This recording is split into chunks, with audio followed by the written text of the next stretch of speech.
Olá pessoal, nós vamos agora trabalhar no segundo vídeo da aula de hoje, né? E nesse segundo vídeo da aula de hoje, a gente vai trabalhar especificamente com relação a placas de som. Então, eu vou começar a mostrar aqui a minha tela do Windows para mostrar algumas coisas, certo? Quando você está aqui no Windows, eu estou, por exemplo, aqui mexendo no OBS, uma coisa que você pode fazer é chegar aqui com o botão direito, abrir configurações de som e no painel de controle de som, que você vai ter todas as informações sobre as suas entradas e saídas de som. Outra forma, se não estou enganado, é você pode também fazer a busca aqui. Painel, controle de som. Nope. Antigamente ele podia. Nos Windows 7, nos Windows mais antigos, você também vai ter essa opção, certo? E chegando aqui, você vai ter duas abas, que é a aba de reprodução e uma de gravação, que são as que a gente vai se importar agora, certo? Que vão listar os dispositivos de áudio que você tem aí na sua máquina. Deve ter bem menos que a minha, porque eu tenho diversas placas de som auxiliares e alternativas, como fosse placas de som fake para fazer alguns experimentos, certo?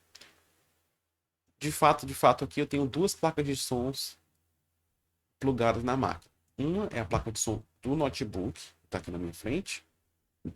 Para ver se vocês estão vendo aqui. É. E a outra é a placa de som externa, a placa de som que eu estou usando, a Behringer UM2, tá bom? Essas duas placas de som, elas têm características diferentes. E é importante que a gente saiba quais são as características delas. Então vamos lá. Como a gente já aprendeu sobre bit deep e bitrate, a gente já tem condição de analisar as características dessas placas de som. Quando nós viemos aqui em propriedades da placa de som, a gente tem várias informações, como o nível dela, né? Eu vou até colocar. Isso aqui é o nível de saída, certo, pessoal? O nível de reprodução. Eu deixo ela no 100%.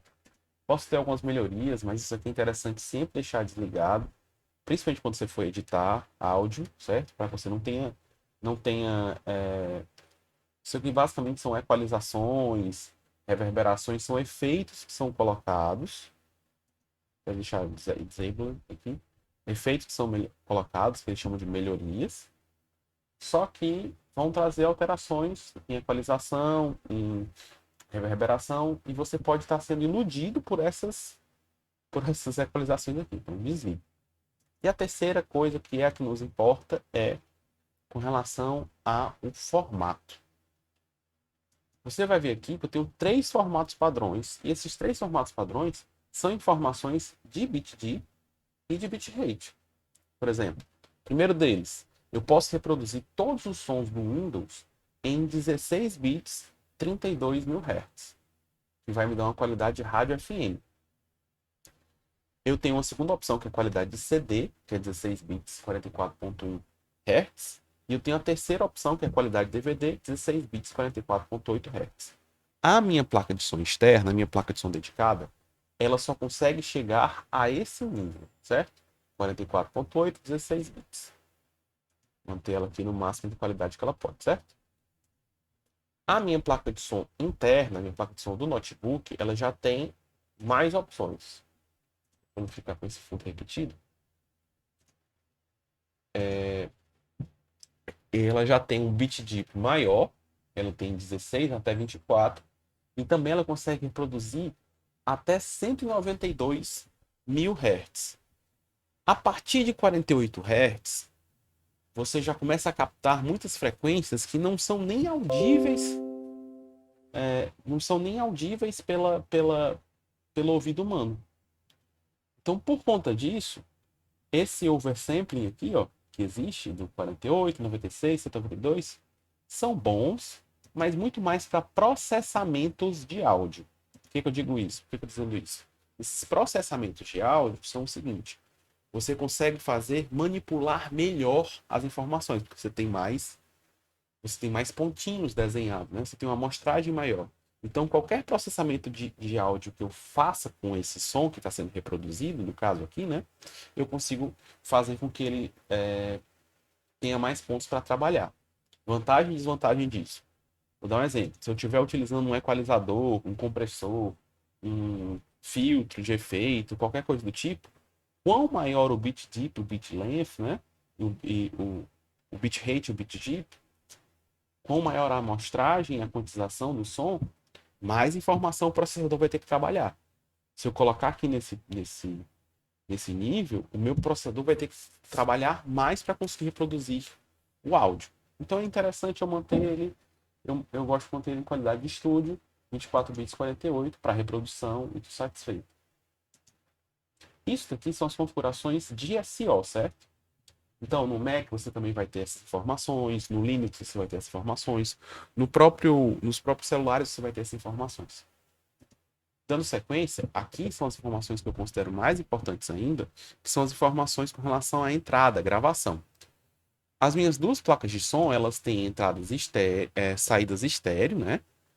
E também entradas estéreos. Então eu tenho outros microfones aqui, mas eu vou para os dois microfones que eu tenho como entrada principal. Esse aqui, o USB Audio Codec, é exatamente o microfone da minha placa de som, ou seja, eu posso gravar dois sons na minha placa de som, uma voz, um violão, dois violões, dois microfones, o que eu quiser eu consigo gravar aqui nessa placa. E com relação ao avançado, ó, ela determina, eu posso receber um canal por vez a 16 bits com 48 Hz ou até dois canais por vez a 16 bits 48 Hz. O teto dessa minha placa de som é 16 bits 48 Hz em dois canais simultâneos, em estéreo. Então eu consigo gravar em estéreo. O meu microfone da placa de som interna do notebook, ele já é um pouquinho mais avançado. Ele consegue gravar dois canais a 24 bits 48, certo?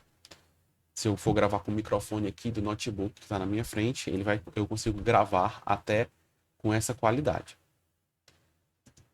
Então, conheçam os bit dips e bit rates que as placas de som que você está usando possuem, porque isso vai fazer influência nas configurações que você vai poder utilizar na DAW que a gente vai utilizar, na Digital Audio Workstation, que é o Reaper.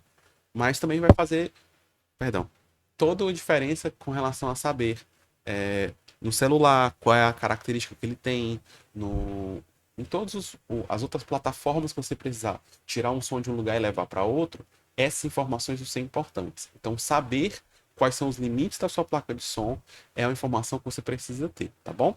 Então, esse é o vídeo mais um vídeo da aula de hoje, que eu vou encerrar por agora, e daqui a pouco a gente parte para o próximo vídeo.